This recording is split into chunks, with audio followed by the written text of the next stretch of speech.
warahmatullahi wabarakatuh.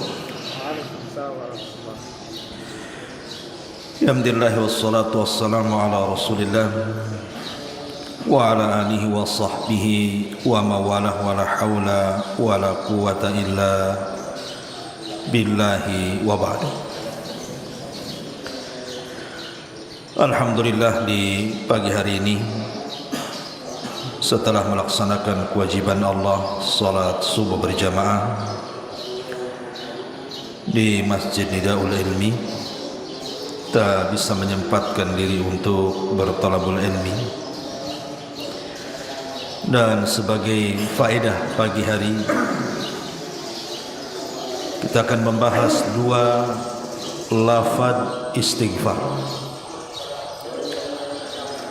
yang siapa membacanya maka akan mendapatkan keutamaan yang sangat besar dan luar biasa.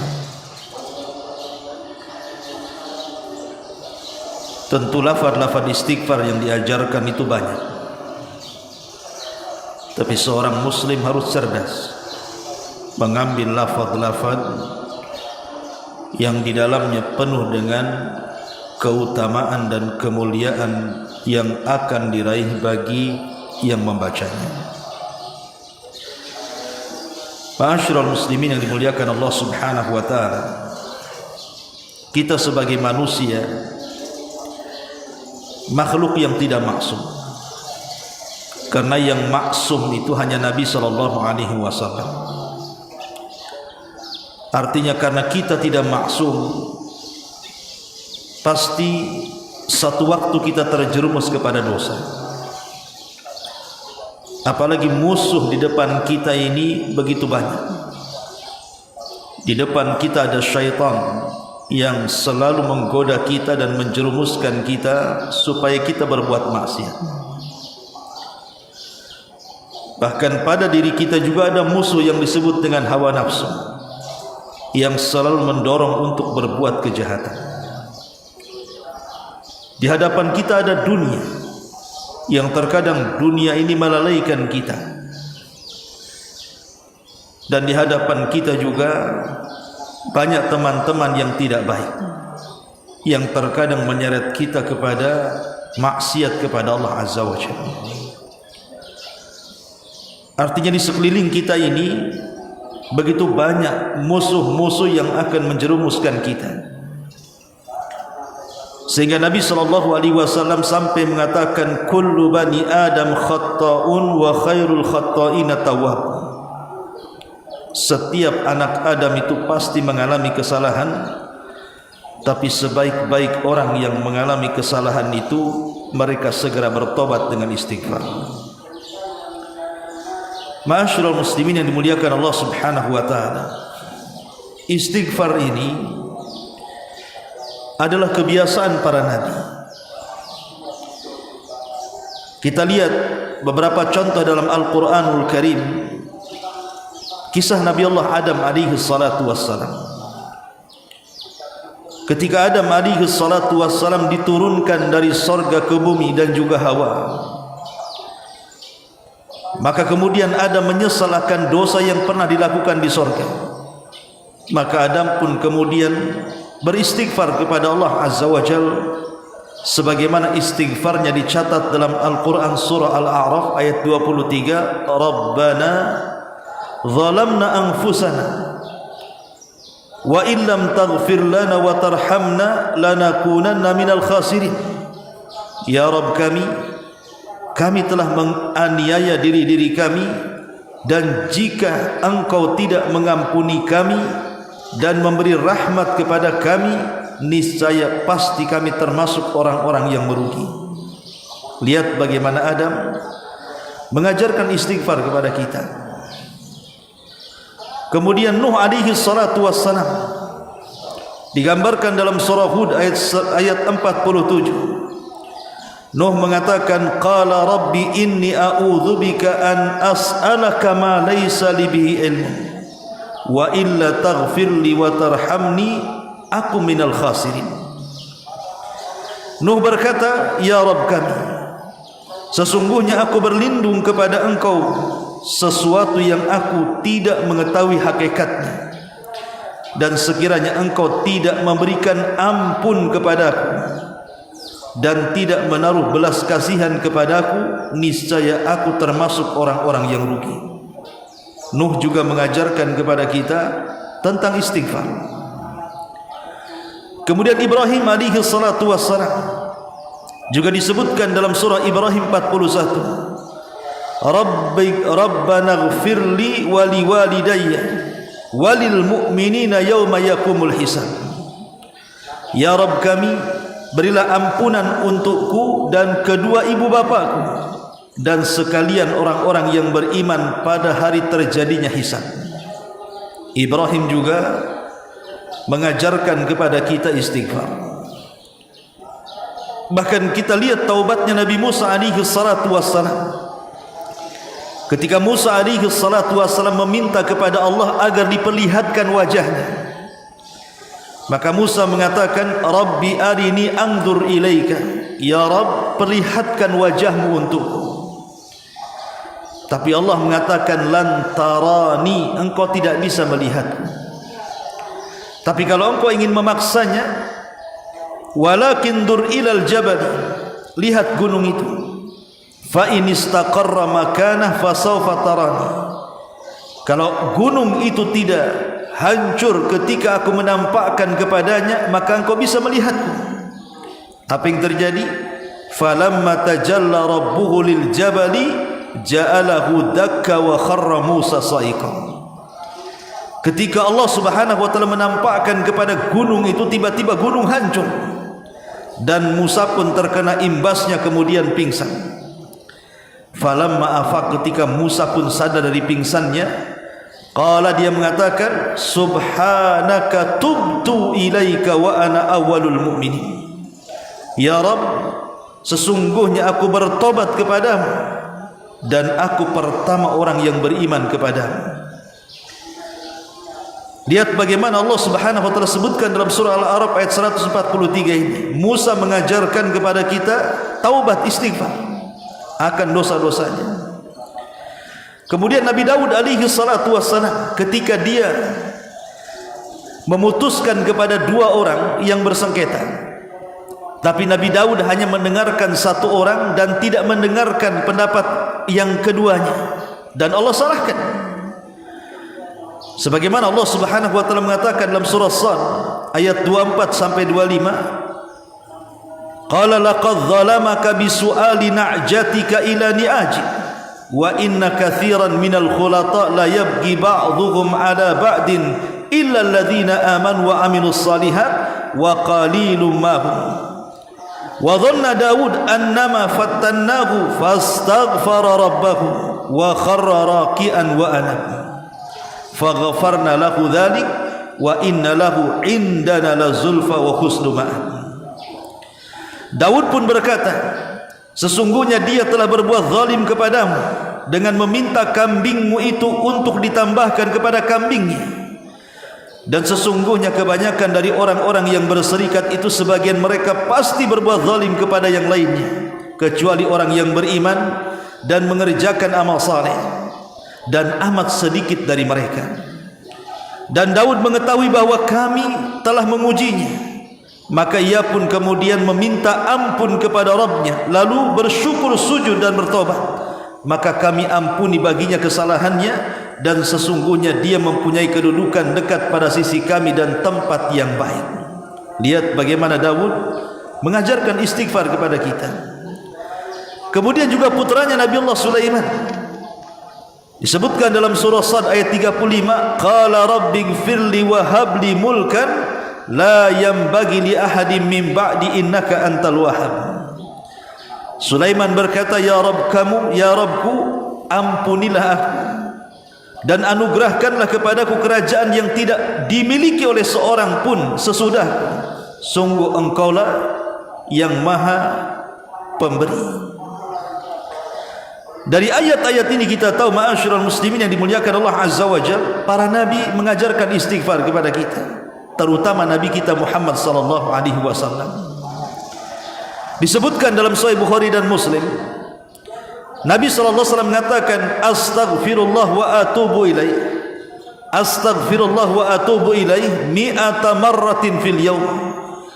Jadi Nabi SAW beristighfar itu dalam satu hari minimalnya 100 kali. Dalam riwayat lebih daripada aktsar min sab'ina marrah, lebih daripada 70 kali. Pertanyaan pun muncul, buat apa Nabi SAW istighfar, ikhwan? Bukankah Nabi SAW tidak punya dosa?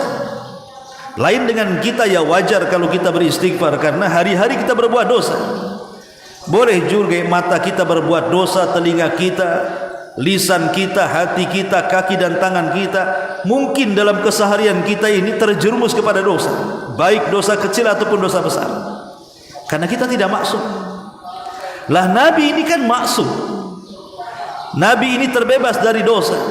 Lalu apa faedahnya Nabi SAW setiap hari beristighfar 70 kali sampai 100 kali?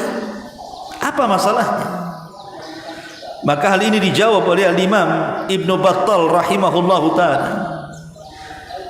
Beliau mengatakan, al-anbiya asyaddu ijtihadan fil ibadah lima a'tahumullahu ta'ala minal ma'rifati fahum daibuna fi syukrihi mu'tarifuna lahu bitaqsir. Para nabi itu, ikhwan, mereka adalah manusia-manusia yang paling sungguh-sungguh dalam beribadah.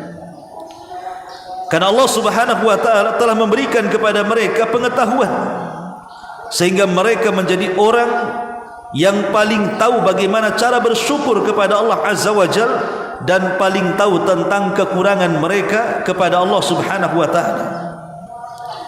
Maksudnya, kata Imam Ibnu Battal di sini, annal istighfar minat taqsir fi ada'il haqqi alladhi yajibu lillahi ta'ala wa yahtamilu an yakuna lishtighalihi bil umuril mubahat min aqlin aw syurbin aw jima'in wa ghairi dhalika mimma yahjubuhu anil ishtighal bi dzikrihi. Kata beliau, sesungguhnya istighfar dari kekurangan melaksanakan hak yang wajib bagi Allah Subhanahu wa ta'ala. Para nabi tahu bahwa mereka itu ada kekurangan, atau boleh jadi mungkin ada hal-hal yang mubah bagi para nabi, seperti umpamanya ketika dia makan, ketika dia minum, ketika dia melakukan hubungan, dia terlupakan untuk mengingat Allah Subhanahu wa ta'ala. Dari situlah kemudian para nabi pun memperbanyak istighfar. Jadi istighfarnya para nabi bukan karena dosa, lain dengan kita. Kalau istighfarnya kita itu karena dosa, tapi istighfarnya para nabi itu karena mereka tahu boleh jadi mereka kurang hak mereka kepada Allah. Mungkin ketika mereka makan, ketika mereka minum, ketika mereka berhubungan suami istri, mereka lupa berzikir kepada Allah. Karena ikhwatu fiddin, sehebat apapun manusia beribadah, pasti ada kekurangannya. Tidak mungkin tidak ada kekurangan. Sehebat apapun orang beribadah kepada Allah itu ada kekurangannya. Lah kekurangan inilah, itu bukan karena maksiat terkadang, tetapi dengan istighfar inilah bisa menyempurnakan kekurangan itu. Lah itulah yang dilakukan para nabi. Jadi para nabi beristighfar bukan karena dosa, karena mereka merasa kurang ketika melaksanakan hak mereka kepada Allah Azza wa Jal. Karena disibukkan dengan perkara mubah, akhirnya mereka dilupakan dari mengingat Allah. Dari situlah mereka memperbanyak istighfar. Sampai Nabi SAW beristighfar dalam sehari itu sampai 70 atau 100 kali lebih. Itu para nabi yang sudah diampuni dosanya, yang telah, yang sedang dan yang akan datang. Harusnya kita lebih banyak dibandingkan Nabi SAW dalam beristighfar. Ma'asyiral muslimin yang dimuliakan Allah Azza wa Jalla. Lalu dua lafaz istighfar yang sangat istimewa itu apa? Inilah pembahasannya. Pertama, disebutkan dalam sebuah hadis Nabi SAW bersabda, kata Nabi SAW, sayyidul istighfar, penghulunya istighfar. Apa penghulunya istighfar? Allahumma anta rabbi la ilaha illa anta khalaqtani wa ana abduk wa ana ala ahdik wa wa'dika mastata'tu a'udzu bika min syarri ma sana'tu abu'u laka bi ni'matika alayya wa abu'u laka bi dhanbi faghfirli fa innahu la yaghfiru dzunuba illa anta. Ini disebut Sayyidul Istighfar namanya, penghulunya istighfar. Dan inilah istighfar terbaik dari semua lafaz istighfar yang diajarkan Rasul kepada kita. Allahumma anta rabbi la ilaha illa anta khalaqtani wa ana abduk wa ana ala ahdik wa wa'dika mastata'tu a'udzu bika min syarri ma sana'tu wa abu'u laka bi ni'matika alayya wa abu'u laka bi dhanbi faghfirli fa innahu la yaghfiru dzunuba illa anta. Ya Allah, Engkau adalah Rabb. Tidak ada sesembahan yang hak yang aku sembah kecuali Engkau. Engkaulah yang menciptakan aku dan aku sebagai hamba. Aku di atas perjanjian dan janjimu semampuku. Aku berlindung kepadamu dari keburukan apa yang aku lakukan. Aku mengakui untukmu nikmat-nikmatmu atasku, dan aku mengakui untukmu dosa-dosaku. Maka ampunilah aku, karena sesungguhnya tidak ada yang mengampuni dosa-dosa itu kecuali Engkau ya Rabb. Inilah disebut dengan Sayyidul Istighfar. Apa faedahnya kalau antum baca lafaz Sayyidul Istighfar ini? Perhatikan Rasul mengatakan, man qalaha minan nahari muqinan biha famata min yaumihi qabla an yumsiya fahuwa min ahlil jannah wa man qalaha minal laili wa huwa muqinun biha famata qabla an yusbiha fahuwa min ahlil jannah, kata Rasul. Barang siapa yang mengucapkan kalimat istighfar ini di siang hari dan ia meyakininya, lalu dia meninggal dunia pada hari itu sebelum waktu sore, maka dipastikan dia masuk surga. Kalau seandainya dia membaca lafaz tersebut di waktu malam hari dan dia meyakininya, lalu dia meninggal sebelum waktu pagi, maka dipastikan dia termasuk penghuni surga, kata Nabi. Lihat bagaimana lafaz Sayyidul Istighfar luar biasa. Jadi kalau kita baca di pagi hari, kemudian Allah takdirkan usia kita tidak sampai sore hari, maka Allah jamin dengan surga. Kalau kita baca sore hari, kemudian sebelum pagi hari kita meninggal dunia, maka Allah jamin kita masuk surga. Itulah orang yang membaca Sayyidul Istighfar, penghulunya istighfar.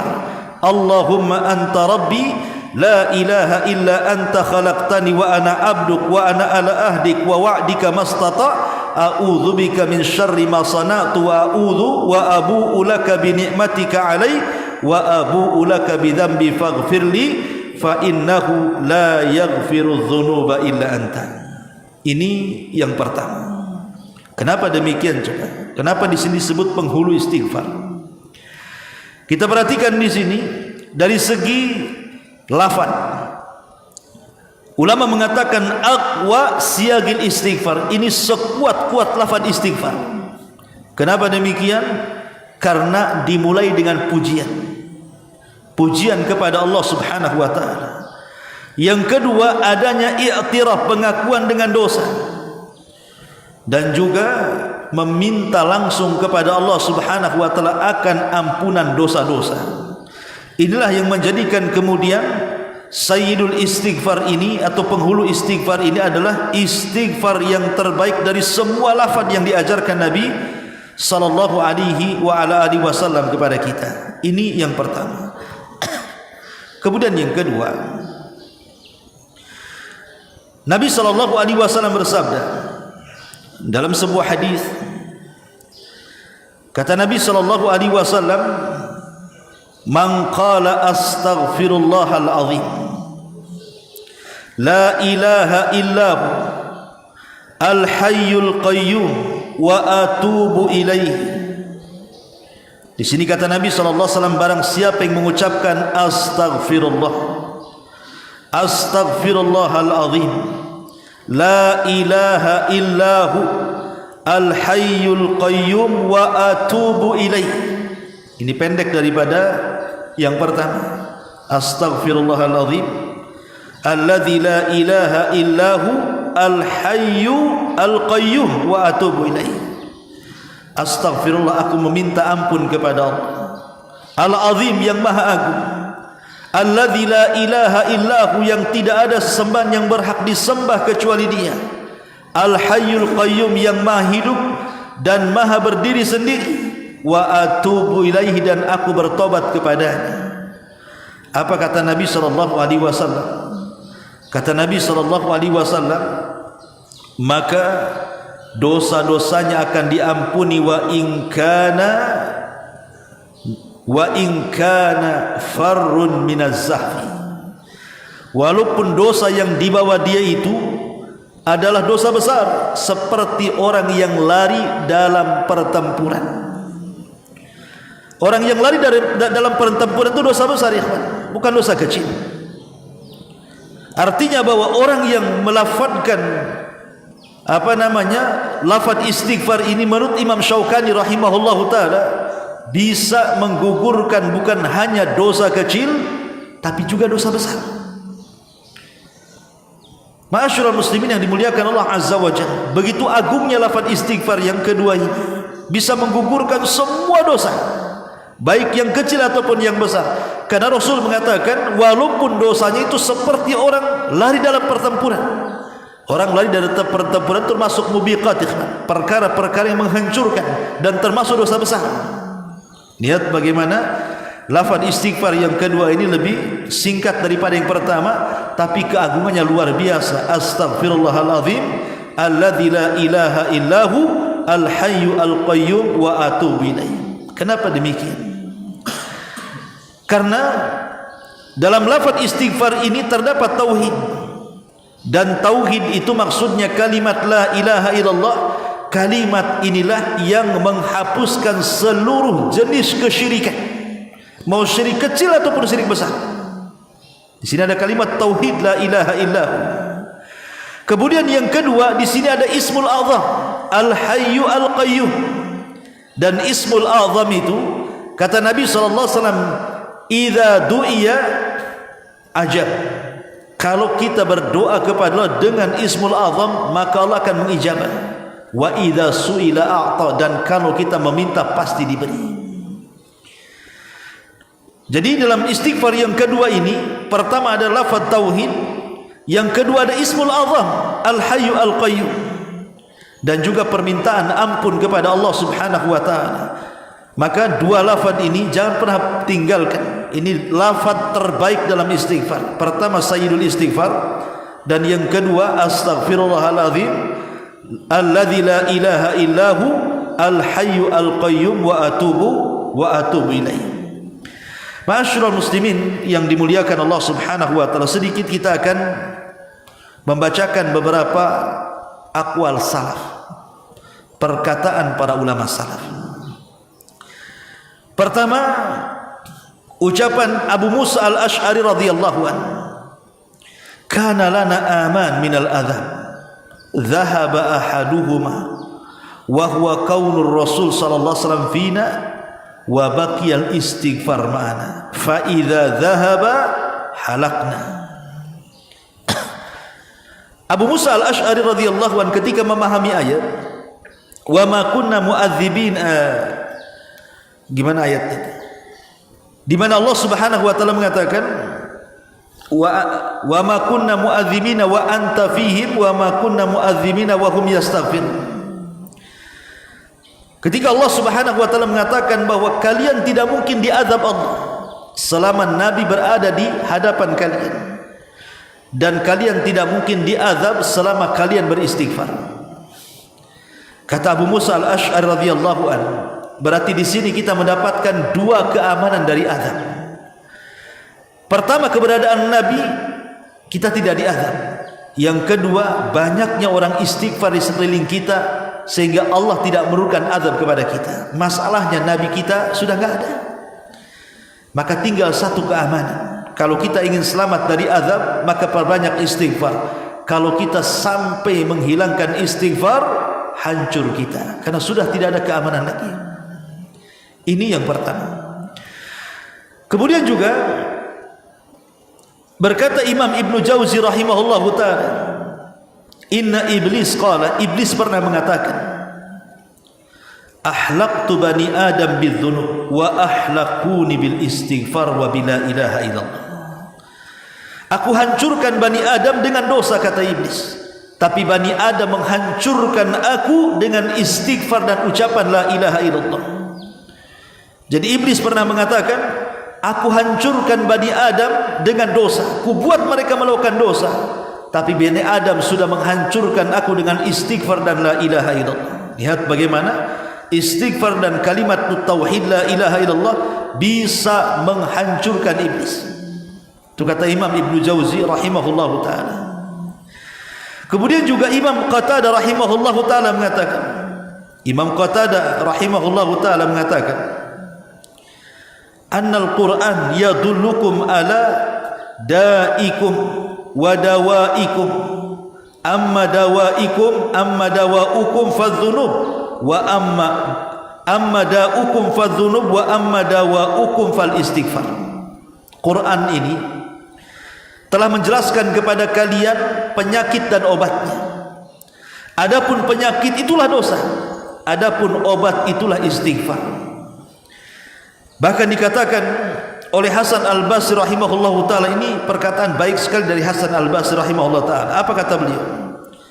Akthiru minal istighfar fi buyutikum wa ala mawaidikum wa fi turukikum wa fi aswaqikum wa fi majalisikum fa innakum la tadruna mata tanzilul maghfirah. Kata Hasan Al-Basri, perbanyak istighfar. Mau di rumah-rumah kalian, di tempat-tempat acara kalian, di jalan-jalan kalian, di pasar-pasar kalian, di majlis-majlis kalian, karena kalian tidak tahu kapan Allah menurunkan ampunan itu kepada kita. Artinya bahwa ketika kita mengatakan astagfirullahaladzim, apakah Allah langsung mengampuni? Tidak. Makanya karena kita tidak tahu apakah lafaz istighfar kita menjadikan dosa kita diampuni, perbanyaklah istighfar dimanapun kita berada. Mau di masjid, mau di rumah, mau di jalan, mau di pasar, mau di majelis, mau di tempat acara-acara yang kita lakukan, teruslah beristighfar. Karena kita tidak tahu maghfirah turun itu kapan, ampunan Allah turun itu kapan kepada kita.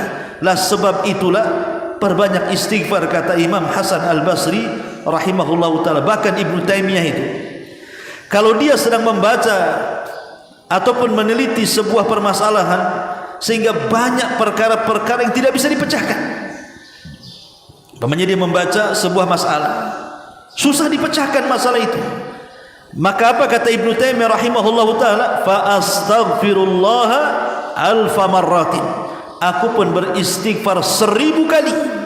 Setelah beristighfar 1000 kali, hilanglah permasalahanku, katanya, hilanglah kesulitanku, terbukalah masalah itu kepadaku, terulailah semuanya.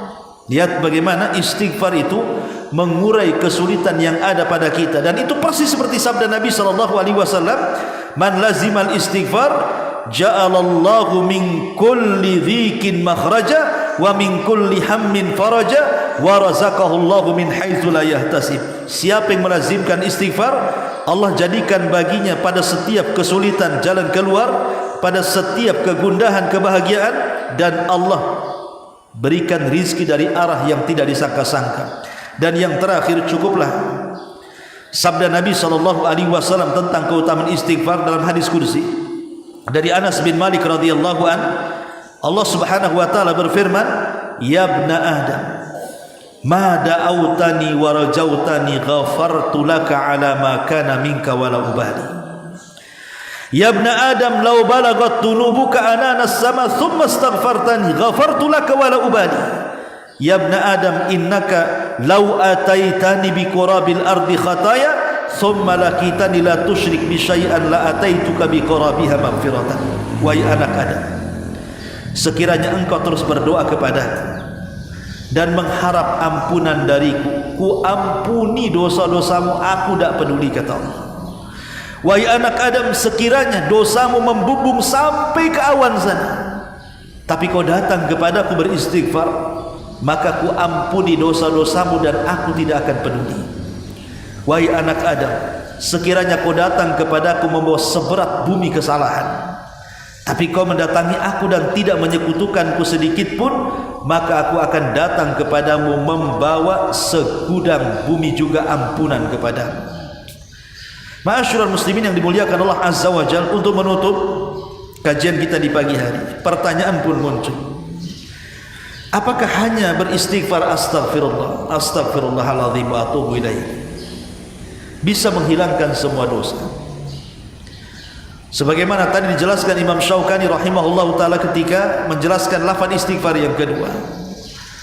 Maka pendapat yang kuat wallahu a'lam bahwa istighfar saja tidak bisa menghilangkan dosa besar. Kenapa demikian? Karena dosa besar itu hanya bisa dihilangkan dengan taubat. Apa taubat itu?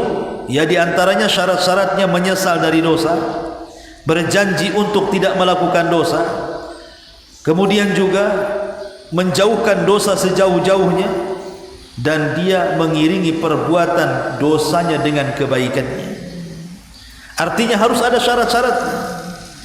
Makanya ada istilah para ulama itu, orang yang beristighfar tapi masih melakukan dosa, maka istighfarnya harus diistighfari lagi.